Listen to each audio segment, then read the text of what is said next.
Welcome to Beyond the Network Marketing Dream, where we go beyond the hype and head behind the scenes with industry leaders and experts. Join us for new insights, strategies, and smart discussions about building successfully in today's world.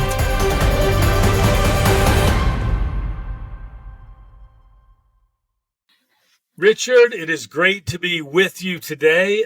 Super excited about this call. How are you, my friend?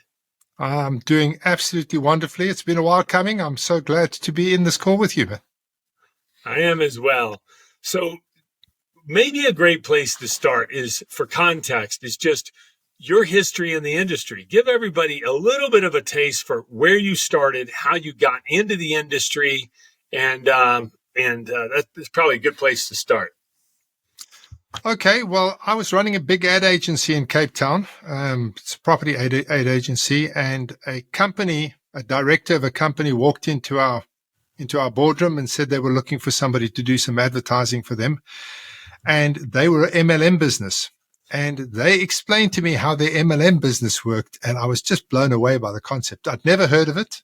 This is 1988. I'd never even heard of MLM.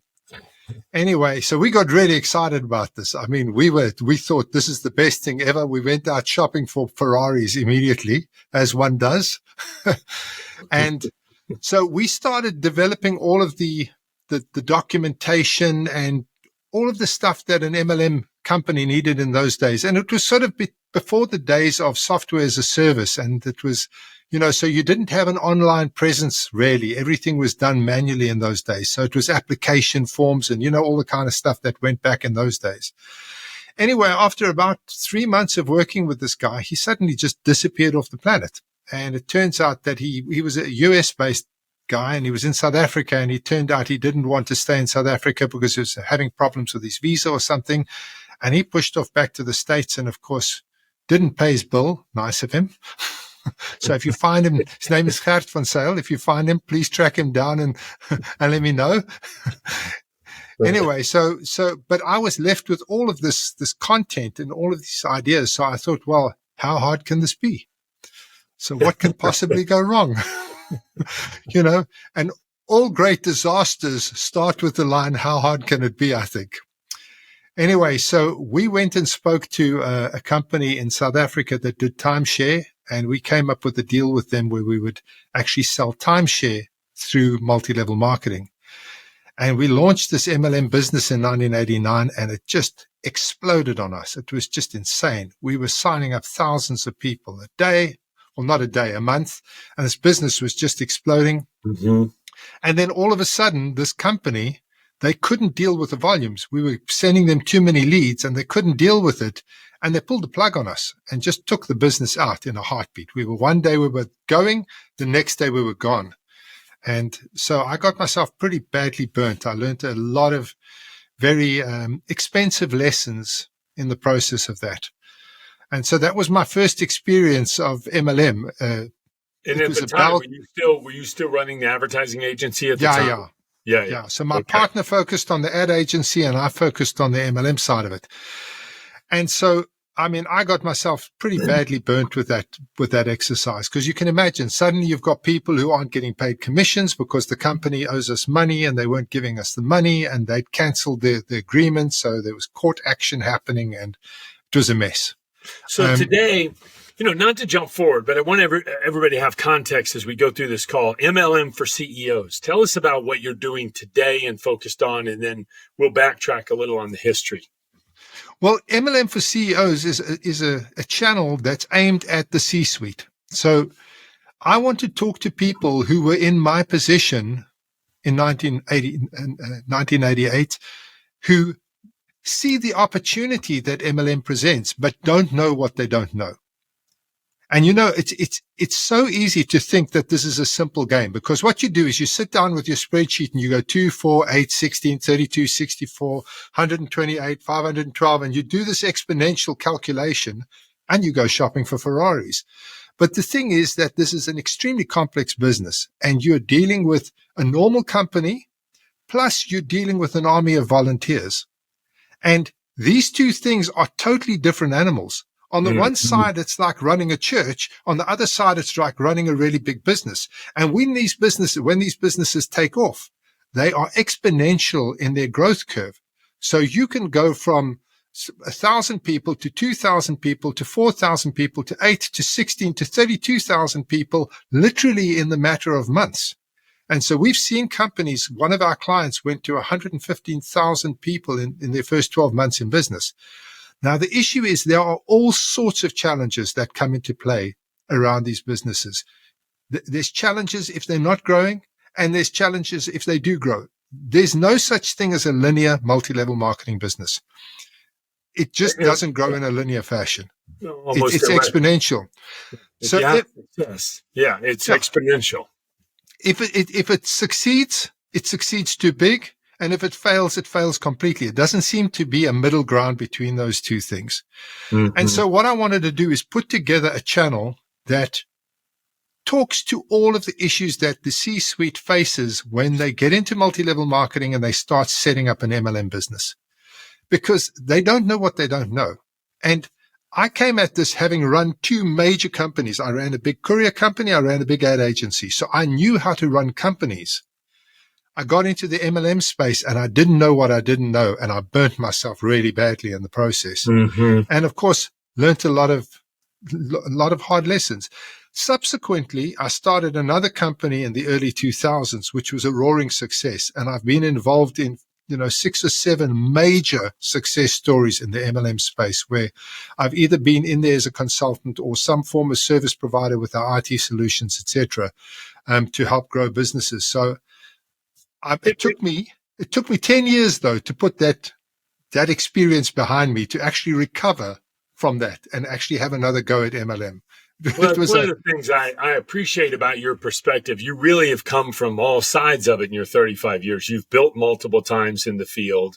You've been in the consulting. You've been in the president, CEO kind of roles. And then additionally, you've been on the software side. So you've worked with a lot of companies, and we don't need to spend a lot of time there, but you've seen the genealogy issues, the commission engines, all of that, from helping a lot of companies on the SaaS side. Yeah.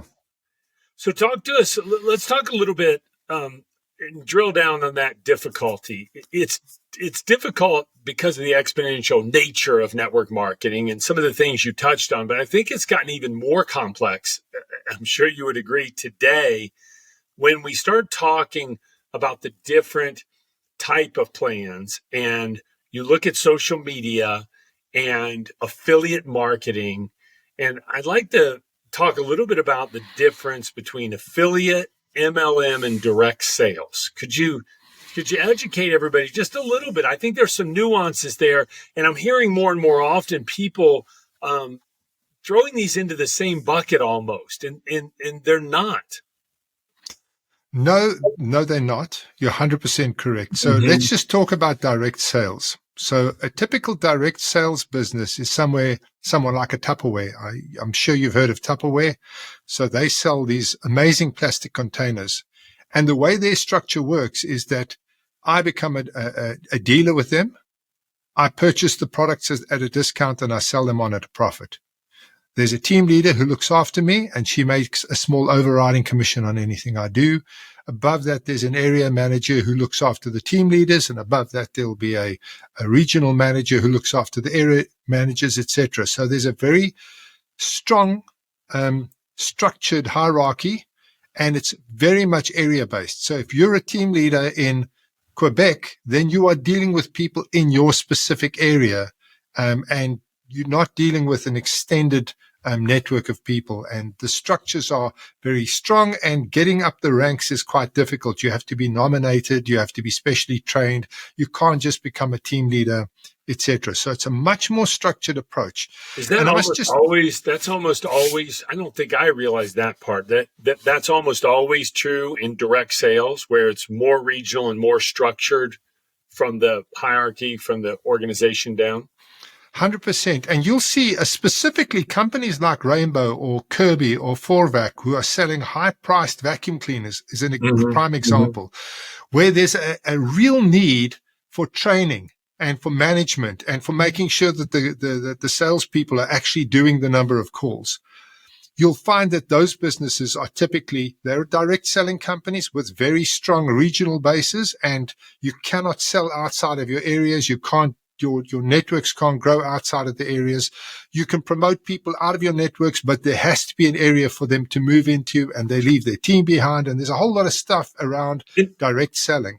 And I would assume this puts a bit of a governor on the growth as well, because the infrastructure has to be there and people in place before, whereas now anything else on let's finish that. Anything else? I mean, the comp plans tend to be shallower, right?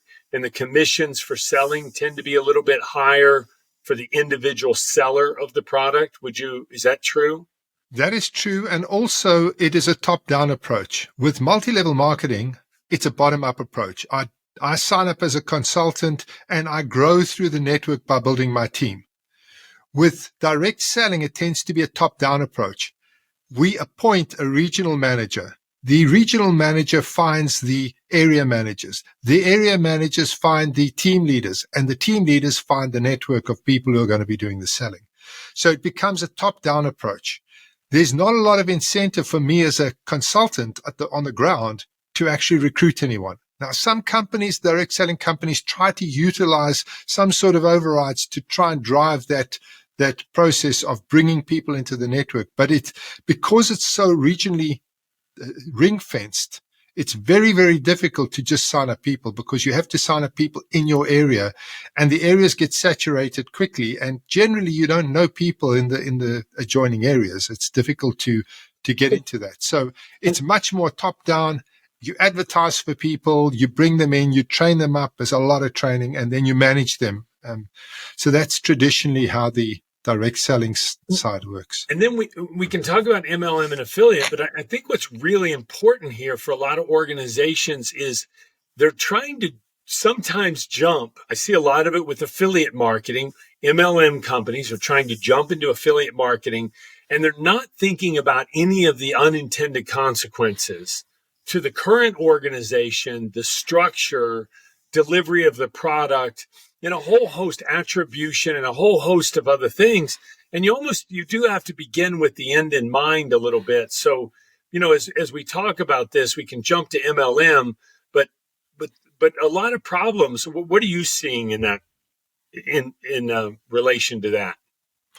Well, the thing with an MLM play versus a direct selling play is that it's an education thing. You have to train the people. You have to make sure they know how to sell. When it comes to MLM, you've got a much wider reach. In other words, I can sign up anybody anywhere in the country. They come and do their training online. It's not that important that they understand the product really well, because the company's tools can tell the person about the face cream or the new pills, lotions, or potions. So we can use a lot of company tools to actually do a lot of the selling for us and a lot of the training for us. And a lot of that stuff all happens online. And because it's less training intensive, you can get away with building a big national/international company. So companies like an Amway, Herbalife, GNLDs, those kind of companies can spread globally.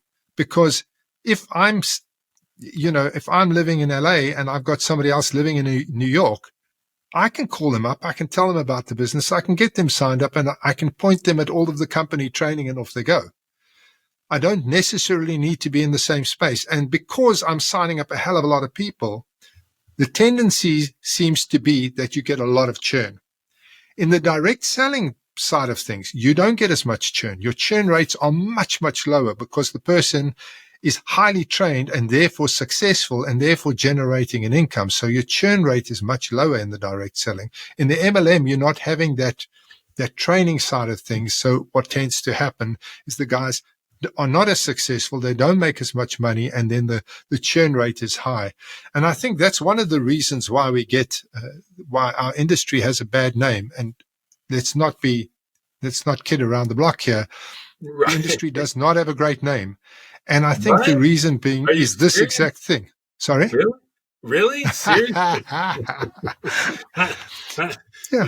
Listen, how do you're consulting a lot of companies. I know I just referred somebody to you last week, and you're helping a lot of organizations that have an established product or service in the marketplace. They have an established business, and despite some of the negative things that surround MLM, they do realize there's a model there that makes sense. As a side note, I will say it's been very interesting to see with affiliate marketing how it's almost validating, sometimes through confusion, but it's almost validating MLM and direct sales because they don't have the understanding of the differences, and they're seeing all these affiliate marketers that are essentially, in some ways, they're getting paid for promoting a product or service, which is what network marketing has been. So it'll be interesting to see in the next several years how that plays out as well.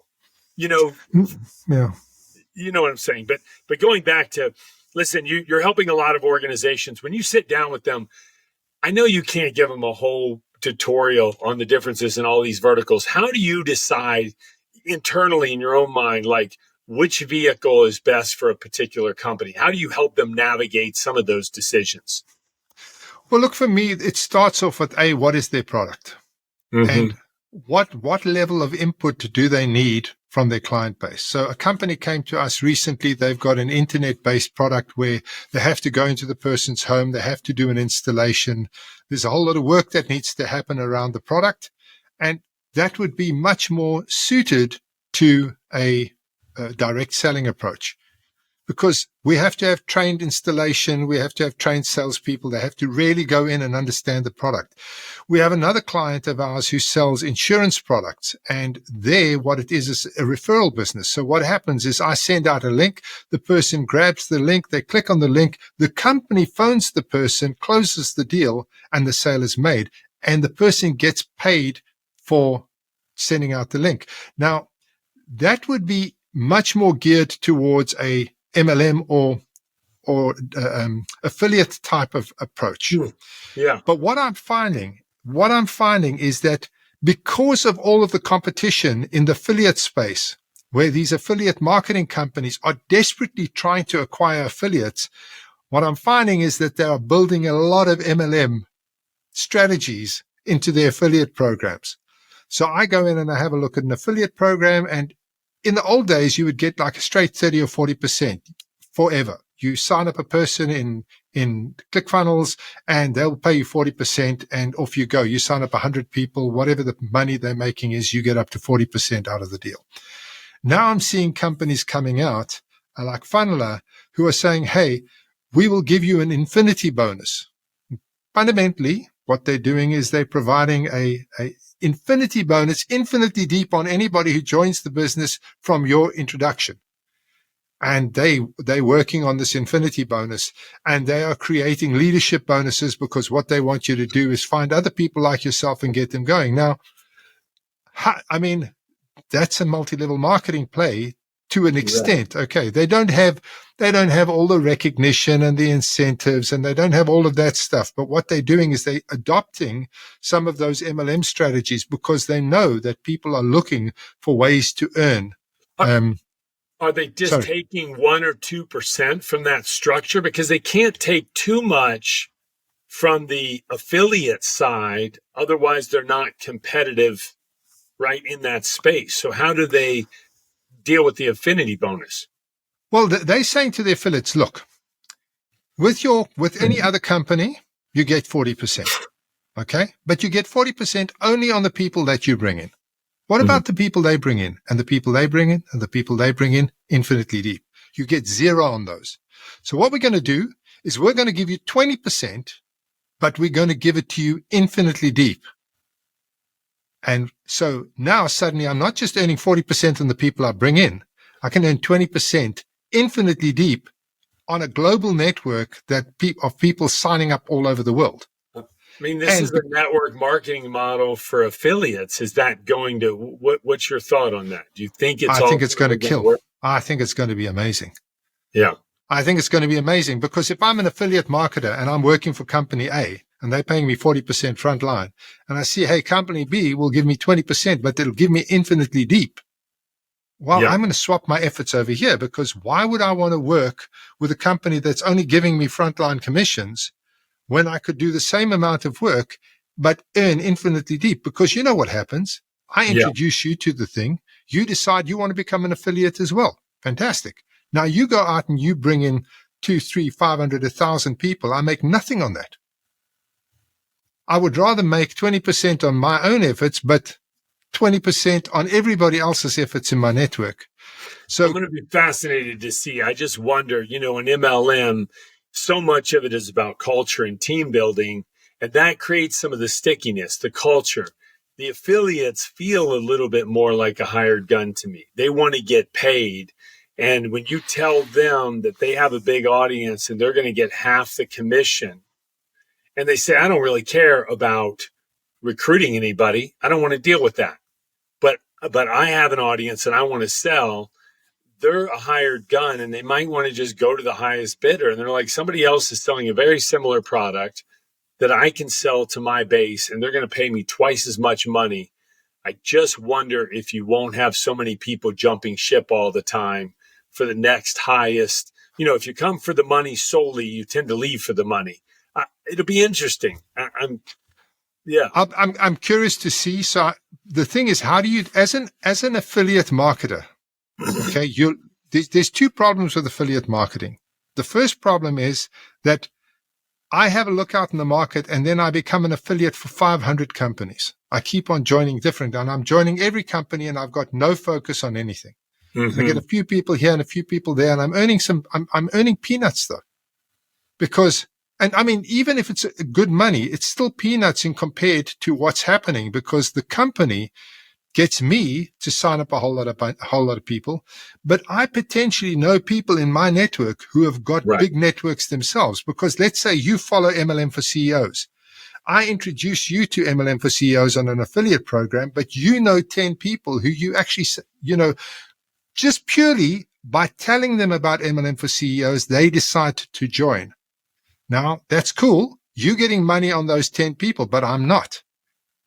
But now suddenly, because of the strategy, I earn on your people. Do you think that should be an affinity bonus or a 2-level? It almost feels like, hey, just take it at a 2-level bonus, because they're not thinking about the depth and duplication. They're not worried about that in the affiliate space, but they want to get paid on what they do. And I'm just thinking out loud with you here. I mean, that's yeah, look, the proof of the pudding is going to be in the eating. But I think my point really is, how does one company differentiate themselves from everyone else? Mm-hmm. How do I attract the affiliates who currently are just looking at this flat marketing plan? So now I've got two options. I can either say to them, move to me because I've got a better product. And, then we're trying to move them based on either price or product, or I'll give you more commission, and then it becomes a race to the bottom. And I don't believe in that at all. Or you need to somehow differentiate yourself, because everybody is competing for those affiliates. Everybody wants them. They're marketing to them. They're going to all of the influencers, and they're trying to convince the influencers to come on board and get involved. And so there's a lot of competition for those affiliates. And I think that what these guys are doing is they are trying to come up with a strategy that pays the affiliate much more money, because they are now not earning just on their width, because they still earn on their width. Yeah. But now they're earning on their depth as well. And so I think these guys have got a winning formula. I do. But we'll see. I mean, who knows? Do you think it largely stands alone from the network marketing industry in a sense, like the traditional MLM of building culture and depth and relationships? Do you think it stands a little bit alone, or it's being incorporated into the current model? So what I'm seeing in the multi-level marketing space is that there's a move in terms of MLM. There's actually a big move towards affiliate marketing. I see that the MLM companies are saying, hey, listen, we need to be talking directly to the customer, and we need to treat our networkers as affiliates not just resellers. Now, in the MLM space, they're resellers as well, and that's fine. But I see a big trend towards dragging people into the affiliate marketing strategies. So what happens is every single distributor gets their own link, just like an affiliate company. Mm-hmm. They then get provided with marketing and advertising and training, etc., on how to go out and advertise that link and advertise the products. Anybody who clicks on that link buys directly from the company. The company fulfills, and then the affiliate earns a whack of money based on the on the normal MLM strategies. So what they're doing is they're pulling multi-level marketing into the affiliate space. But what I see as well is that there's a big draw from the affiliate space towards the MLM side. And I almost feel like that, you know, especially in the space you're in, and you may already have this, but almost a matrix that you could present that shows, okay, here's the strengths and weaknesses of each of the different models, and here's where they can overlap. Right. I think that's an excellent idea. I think I need to put that together. It would be really cool, because then you just go straight to a company and go, look, here's based on your product, the audience that you're trying to recruit, the complexity of the sale or the simplicity of the sale, the renewal of the sale. Right. It used to be back in the day. I mean, when I grew up, my mother was in Amway and we had a garage. I remember she was a relatively short window, but she was a go-getter, and we had a garage full of products, right? And it was her job to resell that product on a monthly basis, and people would show up and buy that product. Today, that's going to the company. The company is saying, hey, we'll deal directly with the consumer. We need you to generate new customers. Exactly. Right? And the fastest, anyway, okay, all right. Yeah, the matrix. The fastest, go. Yeah. Talk to me. Well, I mean, the MLM tends to do it through relationship-based, person-to-person, more effectively than any model that exists. The affiliate marketing is doing it through large affiliates. They touch them quickly. The relationship is not nearly as tight. It's the Kardashians, right? You influence me, I'll buy, and then the company picks up all the resales. But the Kardashians still get our attribution or whatever. You know, I'm using them as an example. But and then an MLM side, it's just interesting. Like, I can visualize a matrix that would be really powerful that people could just identify based on their products, the kind of people they want to, you get it. Yeah. It's just interesting. Yeah. But the thing is that because of, COVID kicked this thing into overdrive, because people could no longer go out and sit belly to belly with somebody and tell them about the product. So for 2 years, they had to find other ways to do business. And so that, I think, accelerated the move from traditional MLM, which is the belly-to-belly selling, to a affiliate-style approach to multi-level marketing. And so I'm seeing within the MLM space that a lot more MLM companies are saying, hey, we're going to deal with all the hassles. We'll connect with the companies. You bring us the customers, and what we will do is we will, together with you, market to these customers and sell them our products. And so what's happening is that the MLMers are becoming much more, let's call it affiliate-oriented people, rather than the traditional MLM. Because in the old days, what did we do? We'd have a party. We'd get together with a bunch of our friends. We'd sit around a coffee table. We'd show them the products. They'd place an order, and we would go and collect the products from the company and deliver the products to the client. Nowadays, I have a QR code on my phone. Even if I do a party, I go around the house and I give everybody my QR code, or I put it up on a board. Everybody snaps the QR code. It drops them into the e-commerce store.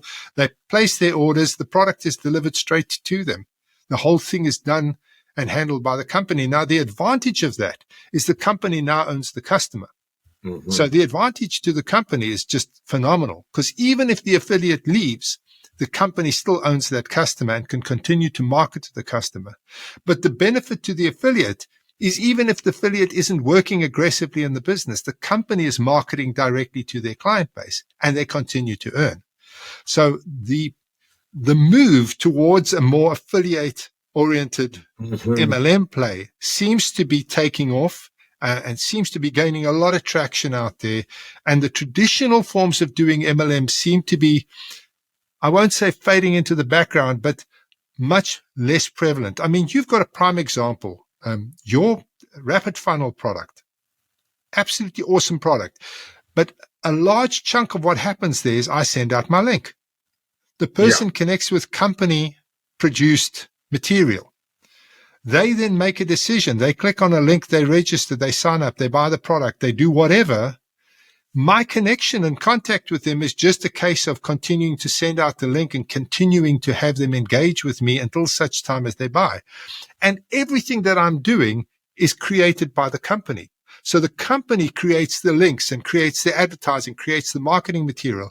I have my RapidFunnel app on my cell phone, and I'm just pushing this information out. And because of how you've structured the RapidFunnel application, I can push out 100 leads a day if I want to. I can push advertising and marketing to Facebook or Twitter or to Instagram or to whatever. I can be pushing this information out there and reaching my entire extended network without actually breaking a sweat. Now, the cool thing about it is that everybody's got probably 1,000 people in their phone book. So you got 100,000 people who each connecting with 1,000 people every month, and suddenly you've got millions and millions and millions of people that you're connecting with easily. And so from a point of view of where the affiliate marketing goes and where the MLM goes, I am seeing that because of these strategies, because of people like you with the RapidFunnel app, I'm seeing the MLM companies veering towards traditional affiliate style marketing, but using all the power of the compensation plan to drive the affiliates to say, hey guys, this is a much better plan. And I see the affiliate marketing people veering towards MLM because they're looking for ways to reward people and provide people with greater opportunities within their business. No, it's so well said. And it's going to be interesting. For some people, it's incredibly scary. And for some people, it's incredibly exciting. And it's the exact same thing. You know, our perception really matters here because it's going to settle in a little bit on something. There's going to be some really big winners for those companies that are willing to think outside the box and don't destroy their core model in the process. You know, well, we've got a client in South Africa called AvBob, and they sell funeral policies. Now, let's just be honest.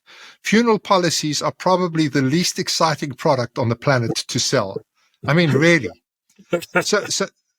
So they're selling funeral policies. The first thing is that we haven't even launched the business, and we're going to have 6,000 distributors right now in the company. So the company is on a vertical climb. And there's a couple of reasons for this. But the big reason is that the simplicity of doing the business, because all they have to do, send out a link. The link gets picked up by the company. The company phones the client, makes the sale, and then the affiliate earns commissions. And it's a proper MLM commission structure. We're using a binary plan. We've got a retail commission. We've got leadership bonuses. We've got incentives and recognition. It's the whole MLM play. But there's videos. I must actually send you some when I get a chance. But there's videos of these guys, these leaders, dancing in the streets and singing songs about AvBob and singing songs about how the business is exploding. And I mean, it has created a buzz in South Africa like nothing I've ever seen. And it's because of the implementation of the affiliate strategy within the multi-level marketing space that is just causing this thing to absolutely explode. And as you know, we're wanting to, or we are in the process of implementing the RapidFunnel app. And I think that is going to take this to a whole new level. It's going to absolutely, I think it's going to take this whole business and move it to a completely different space. And because of the growth and the scale of what's happening, we have got other massive companies, which I'm not allowed to talk about, who want to get in on that play. So I think, again, you know, what you were saying about the affiliate side and the MLM side, I think that there's a convergence there. If you have a look at the... No, there really is. It's exciting. And you know, I attended the ANMP, the American Network Marketing Professional Association event this past week and spoke there and all that. And it is a merge of understanding, you know, these digital marketers have kind of owned this space where they're very good at disseminating information in the social media world. and then getting attribution through cookies and clicks and conversion. And the evolution of that is, certainly within our platform and the things that we're working on together, is that you deliver all of that to an independent rep where they don't have to be the influencer and that they don't have to create all this stuff. We create it, we deliver it to them. Now they deliver it to their smaller micro niche channels. And all of a sudden you have this exponential. I mean, you think an influencer is big that has 100,000 people. Well, go take 1,000 people that each have, 1,000 people. 1,000 people that now have you've got 1,000,000 people that have 100%. 1,000 people, and the multiplier makes that single influencer look comical. And Exactly. all the tools are pre-built, but that historically has been the problem. And it works in affiliate marketing, it works in direct sales, and it works in MLM. Anyway. Listen, hey, tell us as we wrap up here, Richard, MLM for CEOs. I am super excited. I mean, I'll just tell everybody listening, I think you're one of the brightest minds in the entire space. You've been around it, and you just know it so well. And I love the channel. Talk to everybody about who is that channel for, ideally? You're doing a lot with consultants and service providers and all that. Talk to us about the vision for MLM for CEOs now and where it's going. Well, the key thing is that when a CEO decides that he wants to look at MLM as a route to market, and it could be MLM, it could be affiliate, or it could be a hybrid of the two, it could even be direct selling. When they're deciding to look at that, it's because they've experienced how difficult the traditional retail space can be. And they're looking to increase their margins. They're looking to increase their reach. They're looking to expand their market radically and quickly. And they discover MLM. And what MLM for CEOs is there for is to say to them, look, guys, this is what you need to know. So what I've done there is I've created, I must have, with a rough guess, 200 to 300 hours of video content, where I've created content that specifically talks about every aspect of the business, how to create a compensation plan, how to run an incentive, how to do recognition, all of those kind of things. But where I've also interviewed the top people in the world who have been involved in running the top companies, like ex-CEO of Avon, the person who ran the whole of Europe and UK and the East in Amway. And so, like heavy hitters, I've been interviewing them and talking to them about their experience in the industry, what they're doing now, how they're seeing the industry changing. So when you go to MLM for CEOs, there's all of these great minds, all of these people who, to be honest with you, Patrick, knock me into a cocked hat. These guys are highly experienced. I mean, guys like Mark Badavano, who ran the whole of Europe and the East in Amway, just amazing characters. And so it's people like that who I'm talking to. So if you're part of the C-suite and you're thinking of getting into the MLM space, then there's 200 to 300 hours of content that you can listen to. And it talks about every aspect of the business. It's the good side, the bad side. What is a pyramid scheme? How do you create compensation plans? Everything. And then the other thing that we're doing now with MLM for CEOs, we are assembling all of the top people in the industry worldwide, people who have got really valuable services for the industry. And we're trying to pull them into a single space so that if you're part of the C-suite and you need compliance, we can provide you with compliance people in your area. If you're looking for mechanisms to grow your business, we can provide you with mechanisms like RapidFunnel to help you grow your business. If you're looking for software, whatever you're looking for, we can provide you with the gateway to the right people who can actually help you to set your business up.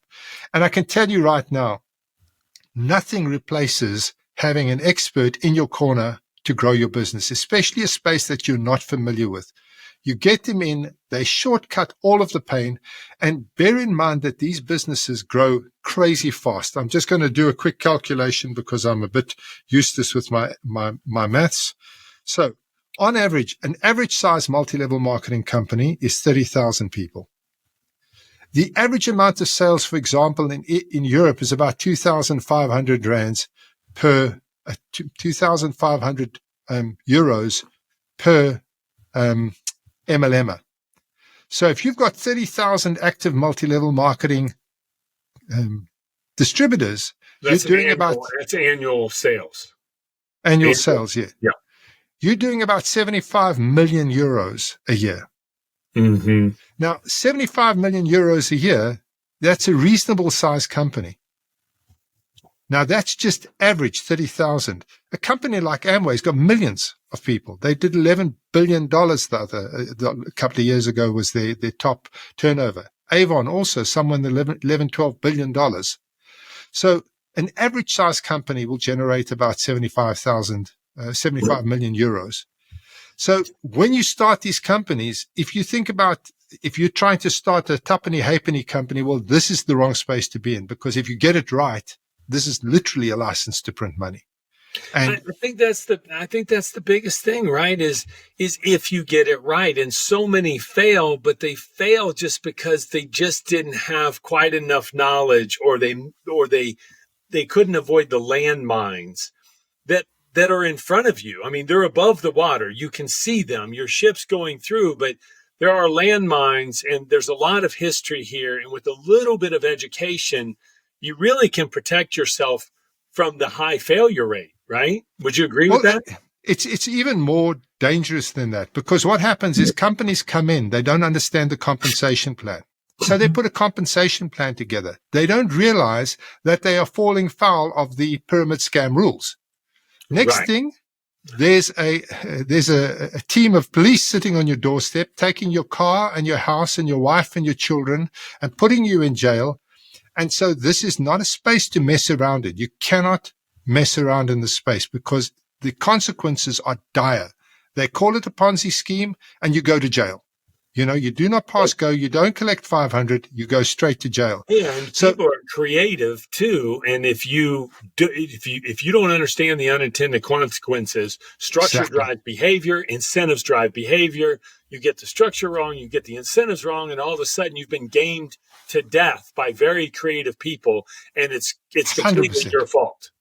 100%. So I say to people, look, if you are serious about starting a business, you need to understand you're starting a multi-million-dollar business. You're not starting a small business. You're starting a multi-million-dollar business.